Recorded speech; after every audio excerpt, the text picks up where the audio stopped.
साबिक वज़ीर-ए-आज़म शाहिद खाकान अब्बासी की बात की, जो कहते थे कि अगर किसी मामले पर मिट्टी डालनी है तो आप बस कमेटियों पे लगा दें, और यही वाला मामला हम देखते हैं। कोई भी सानहा, कोई भी वाक़या हो जाता है, कमेटी तश्कील दी जाती है, उसके बाद मामला रफ़ा दफ़ा हो जाता है, कोई फ़ॉलो अप भी नहीं रखता कि क्या हुआ। तो इस सानहे और इस वाक़े के बाद क्या लगता है आपको, क्या हो रहा है? हुकूमत कोई स्ट्रिक्टली एक्शन भी ले रही है? बिस्मिल्लाहिर्रहमानिर्रहीम, थैंक यू। सबसे पहली बात और इम्पॉर्टेंट बात कि जो कमेटी बनाई गई है वो साबिक सेक्रेटरी दाखिला जो खुद पहले नैब की जी भुगत रहे हैं और वो शहीद कांस्टेबलान के प्लाट की खुद बुद में मुलविस पाए गए, उनको इस कमेटी का हेड बनाया गया है। और नीचे जो इमरान सिकंदर साहब हैं, उन्होंने जो कमेटी बनाई है वो उन बंदों पे मुश्तमिल है जो कि इस कल सारी जिनकी इंक्वायरी होनी चाहिए। जी। अब वो ठीक। 5 बंदे जो एडिशनल एग्जीक्यूटिव डायरेक्टर है, डिप्टी एग्जीक्यूटिव डायरेक्टर है, वहाँ पे मतलब है कि जिस तरह डीएमएस होते हैं वहाँ एग्जीक्यूटिव डायरेक्टर होते हैं। एग्जीक्यूटिव डायरेक्टर ने नीचे अपने 4 बंदे उनकी कमेटी बना दी है और उसमें जो अपने देरीना दोस्त जिनका उनका 35-40 साल का ताल्लुक है, डॉक्टर उमर फारूक, उसका सरबराह बना दिया है। आप खुद सोचें कि ऐसी कमेटियाँ बनेगी। और कल जो असलम गौरी साहब को हटाया गया है, 2 हॉस्पिटल हैं पूरे वफाकी हुकूमत के अंडर वहाँ पे इस्लामाबाद में। एक पोली क्लिनिक है, पिम्स है, दूसरा शेख ज़ैद का भी आपने हाल देखा ही हुआ है। शेख ज़ैद में पेशेंट ही एडमिट नहीं करते हैं। तो अब ये बात आ रही है कि चलो सूबों का क्या हाल होगा और मजीद सूबे बनेंगे तो फिर गवर्नेंस 26 किलोमीटर नहीं संभाला नहीं गया। और फिर उस पर झूठ तर झूठ इस तरह बोला जा रहा है। डीन है वहाँ पे रिजवान ताज साहब, उसके नीचे पूरी टीम है। वो मतलब है कि आप बायोमेडिकल की टीम होती है। जो कंप्रेसर था, पहले कंप्रेसर का कहा गया, उसके बाद उन्होंने कहा कि वो दूसरा जो ऑक्सीजन लेने वाला सिलेंडर था वो फट गया। वहाँ पे ये चीज़ें रखी नहीं जा सकती। डायरेक्ट सेंट्रल सप्लाई होती है, आप कैसे वहाँ पे सिलेंडर रख सकते हैं? सिलेंडर तो आप घर के कमरे में नहीं रख सकते जहाँ पे मासूम बच्चे हैं, वहाँ पे आप कैसे सिलेंडर रख सकते हैं? और मतलब है कि ऐसे और पिम्स इस्लामाबाद जिसको मिसाल बना के पेश किया जाता है और पूरी दुनिया में एज आ मतलब है कि एक शाहकार है पाकिस्तान की हॉस्पिटल्स में। आप म्यू को तो ले सकते हैं कि चलो पुराना बना हुआ हॉस्पिटल, इस्लामाबाद में ये 1985 में न्यू और नई तर्ज पे बनाया गया क्योंकि ये शहर ही नहीं है। इस हॉस्पिटल का ये हाल है कि पिछले दिनों आपने देखा कि वहाँ उसकी एको की मशीन नहीं चल रही थी, सिटी एनजीओ की मशीन नहीं चल रही थी। वज़ीर आज़म साहब एक्शन ले रहे थे। सर ये एक्शन इनके खिलाफ ही होना चाहिए मेरे ख्याल में। तो मासूम बच्चे हैं, ये बहुत बड़ा सानिया है और अगर इस साने से भी हम सबक नहीं सीखते और ऐसी कमेटियां बनाते हैं जो खुद जो कल्परेट हैं वही उस कमेटी का हिस्सा होते हैं तो इस कमेटी का कोई असर नहीं आएगा। अब आप देखें कि आप यही तकरीबन 1.25 साल पहले सानिया हुआ था साहिवाल डीएचक्यू के अंदर, जहां मैडम हमारी सीएम भी गई थी, शॉर्ट सर्किट हुआ था और मासूम बच्चों के साथ कुछ ऐसा ही हुआ था। वो वहाँ पे डॉक्टर नर्सों ने कुछ उनको बचाने की कोशिश की, सफोकेशन से कुछ बच गया, कुछ का मसला बन गया। अब उसी की 22 अगस्त की एक वीडियो जो कल से मेरी वायरल हुई है, मैंने लोगों को मतलब इस वजह से दिखाई, हालांकि दिखाने का मकसद ये नहीं था कि खुदा न खासा कोई लोगों की हालत ज़ार पे। ये काफ़ी अफसोस है कि 184 बच्चे और वहाँ के जो डीएचक्यू के डॉक्टर्स हैं उन्होंने मुझसे रब्ता किया कि डॉक्टर साहब 184 बच्चे हैं, ये वीडियो है, अगर हम झूठ बोल रहे हैं, हम बेंच पे वो लकड़ी का बेंच हम देख रहे हैं, उसके ऊपर पड़े हुए हैं 6-7 बच्चे और एक डॉक्टर की ड्यूटी है, एक डॉक्टर की ड्यूटी है 12 घंटे और एक 184 बच्चों को वो कैसे कर सकता है? इसी तरह बेनजीर भुट्टो रावलपिंडी के अंदर 2 बच्चों को इंक्यूबेटर में रखा गया था, दोनों ऑक्सीजन, जो बड़ा बच्चा था उसने छोटे बच्चे की ऑक्सीजन उतार दी और उसके बाद वो वेंटिलेटर पे बच्चा शिफ्ट करना पड़ा। तो मतलब ये हालात तो शुएब, ये बच्चे मासूम फूल अभी दुनिया में आए बेचारे, इनकी तो चीखें भी जो है वो कोई सुन नहीं पा सकता होगा। हम क्यों नहीं इन वाकयात से सीखते और फिर इसके बाद इस तरह से वाकयात हो जाना। अब टेक्निकल रीजंस देखें, वाटर स्प्रिंकलर मौजूद नहीं है जो करोड़ों की नहीं लाखों की लागत में लगाए जा सकते हैं, वो वहां पर मौजूद नहीं है। तो ये सारी जो इंतजामिया फिर कर क्या रही है वहां पे? क्या देखते हैं कि जी सफाई हो रही है, खाकरों को अपना काम कर रहे हैं, सिर्फ इस हद तक महदूद रहते हैं। सर आप ना मतलब है अगर पोली क्लिनिक, अब अच्छा उस हॉस्पिटल के अंदर इतना बड़ा सानिया हुआ है, उसके बाद जून ही रुएंगी। मतलब है कि कल रात को मैं चिल्ड्रन हॉस्पिटल में मौजूद था। मतलब अगर आप चिल्ड्रन हॉस्पिटल की नर्सरी का विजिट नहीं करने दिया जाता, वहाँ पे मोबाइल ले जाने की इजाजत नहीं है कि वहाँ पिक्चर ना बन जाए। इतने वहाँ चलो कह रहे 15 बच्चे थे, वो हमें यकीन नहीं आ रहा कि वहाँ 15 बच्चे होंगे। मतलब अगर डीएचक्यू की उस नर्सरी के अंदर 184 बच्चे हैं तो वहाँ 15 बच्चे कैसे थे? ये तो अभी हकायक जब मंजरे आम पे आएंगी, जब चीजें खुलेंगी। अभी तो एक फौरी तौर पे उसको सस्पेंड किया गया है, वो सस्पेंड हो ही नहीं सकता एज अ सेक्रेटरी, कभी वो सस्पेंड हो ही नहीं सकता, उनका लॉ ही नहीं है। वो सारी मरात लेते हैं, वो ओएसटी भी नहीं बनाया गया। अगर उसको ओएसटी तो बनाया जाता ना कि वो उस पे रहता कि ताकि उसका कोई मार्क्स करते, उसकी कोई प्रमोशन पे हर्फ आता, उसको कोई रेड लाइन शो किया जाता। ब्यूरोक्रेसी के ये गुलाम है। असल में हमारी जो गवर्नमेंट है वो ब्यूरोक्रेसी के सारी चलती हैं। अगर यही अपने पॉलिटिकल लोगों को आगे बढ़ने का मौका दें तो मेरा पॉलिटिकल लोग बेहतर होते हैं, उन्होंने आवाम को जवाब देना होता है। आज मुस्तफ़ा कमाल को कटहरे में खड़ा कर दिया गया है। मैं ये समझता हूँ कि मुस्तफ़ा कमाल का इतना कसूर नहीं है जितना वहाँ की एडमिनिस्ट्रेशन का कसूर है, कि वो एडमिनिस्ट्रेशन साल से बैठी हुई है। मुस्तफ़ा कमाल पौने 2 साल पहले आया होगा, अच्छा उसके अंडर पूरा पाकिस्तान है, उन्होंने पॉलिसियां भी बनानी है, चीजें भी करनी है। अगर एक हॉस्पिटल लेकिन की इतना देखे ना, सीनियर सियासतदान है, उन्हें मैच्योर बिहेव तो करना चाहिए कि वालिदैन जो हैं वो मुतासरा बच्चों के वो बाहर खड़े हुए हैं और उनके साथ आप इस तरह से आप अपना बदन बोली देखें, आप अपना लहजा देखें। ये सर कोई जो बात तो यहाँ नहीं है, पे कोई तरीका तो पावरफुल नहीं है बात ना, करने वो का अपने किसी आप से। को जवाबदेह समझते ही नहीं है। जवाबदेह हमारे समझते माशरे का ये अलमिया है कि जो पावरफुल है वो जवाब नहीं अच्छा देना। डॉक्टर साहब, हम इस डिबेट में तो खैर ये तो यूजुअली हम पढ़ते ही हैं कि किस पर हमने अब बोझ डालना है कि इसकी गलती थी या इसकी गलती थी। ये रूट कॉज है क्या? मतलब अस्पतालों में जहां आईसीयू में मतलब क्या क्या प्रोटोकॉल्स होते हैं, ये बच्चे जहां हम रखते हैं वो या इंक्यूबेटर में बच्चे होते हैं वहां क्या प्रोटोकॉल्स होते हैं, क्या क्राइटेरिया होता है? अव्वल तो ये हमें समझने की ज़रूरत है। अगर हम ये नहीं अंडरस्टैंड कर पा रहे हैं तो फिर हम शायद रूट कॉज को पकड़ कर किसी को ब्लेम करने का तो ये सवाल ही नहीं पैदा होता। पहले हमें ये डिस्कस कर लेना चाहिए कि प्रॉब्लम है कहाँ एक्चुअल में। मैडम सबसे पहली बात ये है कि नर्सरी और एनआईसीयू जो बच्चों का आईसीयू होता है, और फिर उनके साथ जो एक अडल्ट की टीम का जो बच्चे मतलब 6 माह से बड़े होते हैं और मतलब 12 साल से नीचे नीचे सारे चिल्ड्रन की इमरजेंसी में आते हैं। मैं आपको सिंपल मिसाल देता हूँ कि इंक्यूबेटर के अंदर एक बच्चे को रखा जाता है, वो ठीक है। प्री मेच्योर होते हैं। इंक्यूबेटर का मकसद बेसिकली ये होता है कि उनको इस किस्म की हीट दी जाए कि जो मदर के अंदर उनको मिल सकती है और वो जी। मेच्योर हो जाए। ठीक है। इसके अंदर आप 6 बच्चे नहीं रख सकते। खुदा न खासा अगर उसका टेम्परेचर थोड़ा सा ऊपर हो जाए तो बच्चे जलना ओके। शुरू कर देते हैं, ओहो। और कई बर्न भी इस तरह से रिपोर्ट होते हैं। हुए एक हैं, अगर बिल्कुल। आपके अंदर आप इंक्यूबेटर तो ज्यादा कर सकते हैं ना, आपके रूम्स ही होते हैं जिनको आपने नर्सरी का दर्जा देना होता है। आप नर्सरीज की तादाद तो ज्यादा करें ना। करें। अब आप मतलब हालात इस तरह चेंज नहीं हो सकते कि आप एक उसकी इंक्वायरी करें। आप इंक्वायरी उसकी चलो करें, जिस तरह भी करें। आप पंजाब के 24 टीचिंग हॉस्पिटल्स हैं, उनकी नर्सरी की इवैल्यूएशन रिपोर्ट ले लें कि उनकी कैपेसिटी कितनी है और कितने 100 गुना मासूम बच्चे आपने उनके अंदर रखे हुए हैं जिनको बेसिक सहूलत नहीं मिल रही। पीछे मैंने एक प्रोग्राम किया था, उसमें मैंने कहा था कि बच्चे घर से इस कदर बीमार नहीं आते जिस जो सेप्सिस की वजह से वो इन्फेक्शन लेके वो घर इन्फेक्शन में लेकर जाते हैं और घर उसके में बाद वो जाते अपनी वापस गेन नहीं कर इसका पाते। चेक एंड बैलेंस कहीं नहीं है। कहीं इसकी नहीं कोई है। रिपोर्ट जो बनती है। नन्ही जिंदगियां स्टेक पे हैं जिस तरह से आप बात कर रहे हैं। सर अब ये सर्विस हॉस्पिटल की नर्सरी का देख लें, यहाँ पे सेप्सिस का आप ये चार्ट नहीं मंगवाएं, इवैल्यूएशन मंगवाएं कि जो बच्चे रिपोर्ट होते हैं और उसके बाद सेप्सिस का है क्या, और सेप्सिस से ही बच्चों की डेथ होती है। अच्छा। बर्न के बाद भी जिस तरह साहिवाल में हुआ था, बर्न के बाद सेप्सिस होता है। सेप्सिस का मतलब ये होता है कि बॉडी इन्फेक्टेड हो जाती है।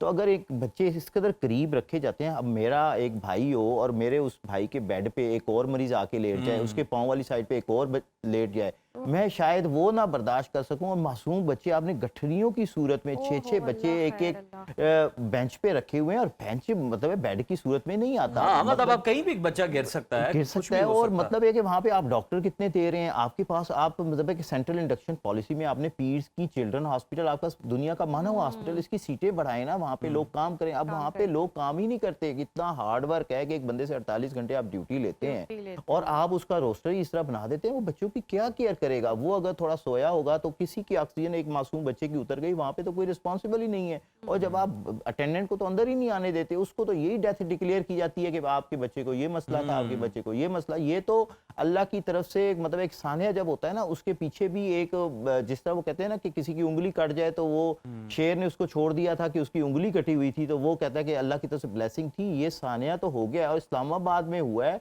इसके बाद पूरे पाकिस्तान की कम अज कम जो बच्चों की कंडीशन है, जो उनके अंदर सेप्सिस का रेट बढ़ रहा है, उनको बेड नहीं मिलते, इंक्यूबेटर नहीं मिलते, बर्न यूनिट्स नहीं मिल रहे, बच्चों के वेंटिलेटर नहीं है सारे चिल्ड्रन अस्पतालों हॉस्पिटल के अंदर। अब किसी का अगर मासूर बच्चा है जी। उसके लिए तो वो उतना ही प्यारा है जितना आम बच्चा है। आम बच्चा, अगर चिल्ड्रन बिल्कुल। हॉस्पिटल में आप कहते हैं कि इधर हम वेंटिलेटर जो है ना, हम जो नॉर्मल बच्चे हैं उनको दे देते हैं, जो जिनके माइलस्टोन डेवलप नहीं हुए तो उनके लिए हमारे पास वेंटिलेटर नहीं है। आप ये चिल्ड्रन की आप एक अगर ना रिपोर्टें भी तो इस तरह बनती है ना कि वही लोग अफसर होते हैं, उनके चहीते नीचे होते हैं, उसको ही अच्छा, वो बना इतना देते ये हैं। सरकारी अस्पतालों में भी हम देखते हैं कि ये इतना कॉन्फिडेंशियल मामला क्यों रखा जाता है कि मतलब जहाँ पे बच्चे एडमिट हैं, जिनकी माओ के लखते जिगर हैं, उन्हें भी वहां पे जाना अलाउ नहीं किया जा रहा होता Allow कि नहीं नहीं जी आपने अंदर नहीं जाना, क्या ऐसा इलाज चल रहा होता है जो छुपा रहे होते हैं कि उनके अपने घर वालों को भी नहीं दिखा रहे होते? सर अब देखिए ना, ये यहाँ पे आपके जो नुमाइंदा रिपोर्ट कर रहे थे, गार्ड ने वहाँ पे फायर ब्रिगेड को रोक दिया है। रोका है मतलब ये बाकायदा। कि अगर वो फायर ब्रिगेड को रोक रहा है तो बच्चों के अटेंडेंट के साथ वो क्या हशर करते होंगे। वो जब तक मंथली नहीं देते, कोई 1000 रुपया दे देगा उसको एंट्री की इजाजत मिल जाएगी, कोई 500 रुपया दे देगा। ये मैडम सीएम ने खुद रिपोर्ट किया उस दिन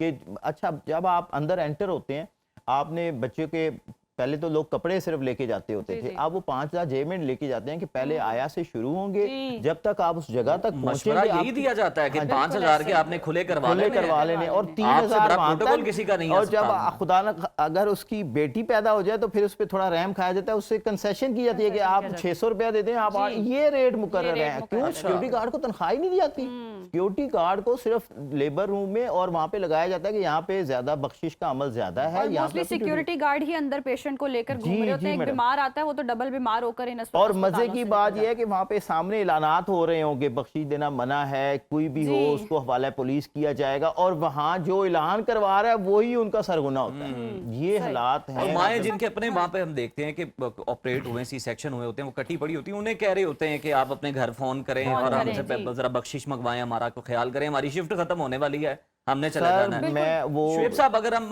लार्जर पर्सपेक्टिव में देखें, क्या ऐसे हॉस्पिटल में इंतजामात होने चाहिए? अब जैसे आपने कुछ बड़ी जबरदस्त तजावीज़ दी, इनक्यूबेटर आप बढ़ा दें, इस तरह के काम कर लें। अब वाटर स्प्रिंकलर जो है मौजूद नहीं है, आग बुझाने के हालात मौजूद नहीं है। पता चलता है जी 2017 में 16 में किसी हॉस्पिटल में मशक हुई थी आग बुझाने की, उसके बाद कोई नामो निशान नहीं है। क्या किस तरह के इंतजामात होने चाहिए इतने सेंसिटिव एरिया के लिए? सर सिक्योरिटी का सिस्टम बेहतर बनाया जाए। आप जो इमरजेंसी एग्जिट है ना वो ना बंद करें सिक्योरिटी के नाम पे। इसकी जो रिपोर्ट आएगी उसमें इमरजेंसी के एग्जिट बंद थे, जो इनखला होता जी है बच्चे चोरी हो जाते हैं तो भाई वो उन्हें किसने रोकना था? आपने नहीं रोकना वो था। सिक्योरिटी ये नहीं कर पा रहे ना, तो वो उसके आगे लोहे की सलाखें लगी हुई थी, वो एग्जिट बंद थे। एक एग्जिट खुला था जिसको पता ही नहीं था, आपको बताना पड़ता है कि ये एग्जिट है, आपको पता है कि किसी को पता ही नहीं होता। मतलब है कि जब आपने मेन बंद किए हैं, मेन से ही लोगों ने जाना है जो उनको सामने नजर आ रहे हैं। अब अगर मेन हॉस्पिटल्स के अंदर अगर ये मुद्दा है, मतलब पिम्स का हॉस्पिटल इस्लामाबाद एक एलीट और नया बना शहर, अब आप जिस तरह आपने कहा कि इनक्यूबेटर बढ़ा देते हैं, अब सेंट्रल ऑक्सीजन सप्लाई करें, सिलेंडर बाहर निकालें, आईसीयू से बाहर निकालें, किसी भी जगह अडल्ट से भी बाहर निकालें, वहां पे भी खतरे का है। अभी तो कितने सानियात होते हैं जो रिपोर्ट ही नहीं होते। ये तो रिपोर्ट हो गया कि कुछ लोगों ने वीडियो बना ली, और अभी भी मैं ये समझता हूँ कि ये हकायक नहीं है। एक नर्सरी के अंदर 14-15 बच्चे कभी भी नहीं होते। इधर 200-200 बच्चा नर्सरी में पड़ा हुआ है, 300-300 बच्चा पड़ा हुआ है। वो बच्चे कैसे पड़े हुए थे?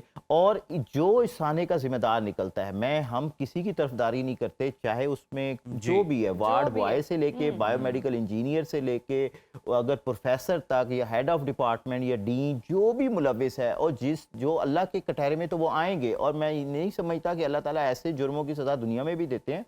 अब उनको कटहरे में लाया जाए, उनको जो करारे वाकई सजा वो सस्पेंशन ना हो, टर्मिनेशन ना हो, बल्कि उनके लाइसेंस जो है वो भी कैंसिल किए डॉक्टर साहब बिल्कुल आपने दुरुस्त फरमाया। बिल्कुल अल्लाह के यहाँ तो हिसाब किताब होना है, लेकिन उनसे भी हिसाब किताब होगा जो इंसाफ नहीं करते, जो मुजरिम है उनको भी कैफरे किरदार तक पहुंचाना इसी दुनिया में रहते हुए लोगों का काम है, जो उनकी जिम्मेदारी उनको पूरी करनी चाहिए। बहुत शुक्रिया आपके वक्त। सदाकत, सबसे पहले आप हमें बताइएगा कि अब तक की ताज़ा तरीन क्या इत्तलात हैं, क्या तहकीकात जो है वो की गई हैं? हम देख रहे हैं कि जो बच्ची बचाई गई उसकी खाला का बयान भी मंजर आम पर आया, जबकि इंतजामिया तो नजर आ रहा है कि सिर्फ और सिर्फ इस मामले को रफा दफा करने की, दबाने की कोशिश कर रही है। बिल्कुल, ये अफसोसनाक वाक़या कल पिम्स में सुबह 7 बजे के करीब पेश आया, और अफसोसनाक वाक़े में जो है वो नर्सरी में जो 15 बच्चे थे, 15 में से 14 बच्चे शोलों की नज़र हो गए और अब उनके लुक़मा अजल बन गए।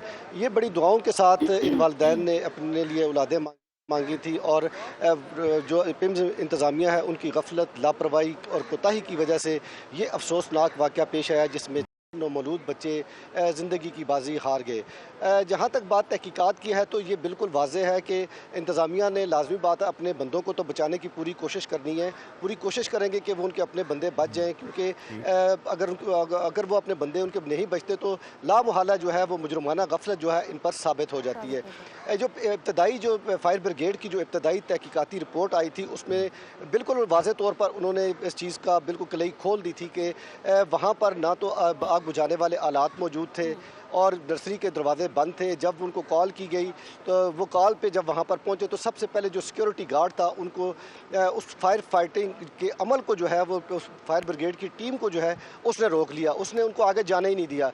मुश्किल जो है वो जो लोग नर्सरी में मौजूद थे उन्होंने वहाँ पर ताले भी तोड़े, उन्होंने दरवाजे भी तोड़े, उन्होंने शीशे भी तोड़े और वहाँ से जब वो बाहर निकलने की कोशिश कर रहे थे तो बदकिस्मती थी उन मुतासरा ख़ानदानों की कि वो 14 बच्चे जो हैं वो ना बच सके। एक बच्चे को जो है वो बचा लिया गया। बाकी तकरीबन 19 अफराद ऐसे थे जिनको वहाँ से अपनी मदद आपके तहत जो है कुछ फायर ब्रिगेड के अमले ने रेस्क्यू किया, जिनमें 10 ख़वातीन, 7 मर्द और 2 बच्चे शामिल थे जो वहाँ पर अटेंडेंस के तौर पर वहाँ पर मौजूद थे।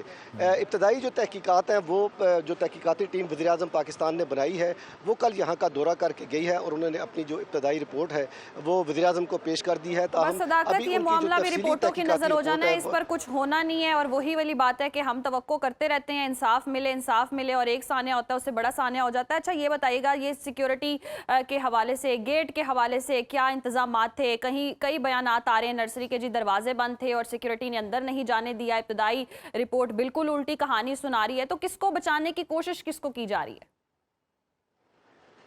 देखिए जी, सबसे पहली जो जिम्मेदारी है वो अगर ड्यूटी रोस्टर देखा जाए तो ड्यूटी रोस्टर में जो लोग वहाँ पे जिनकी ड्यूटी थी वो सबसे पहले वो जिम्मेदार हैं कि वो अपनी ड्यूटियाँ छोड़कर वहाँ से कहाँ गए हुए थे। और दूसरी जो सबसे बड़ी जिम्मेदारी है वो अस्पताल के DMS जो नाइट ड्यूटी पर थे उनकी जिम्मेदारी थी। उनकी जिम्मेदारी सिर्फ इतनी नहीं है कि वो अपने कमरे में AC लगा कर बैठें और सिर्फ पर्चियों पर साइन करते रहें, ऐसा नहीं होता।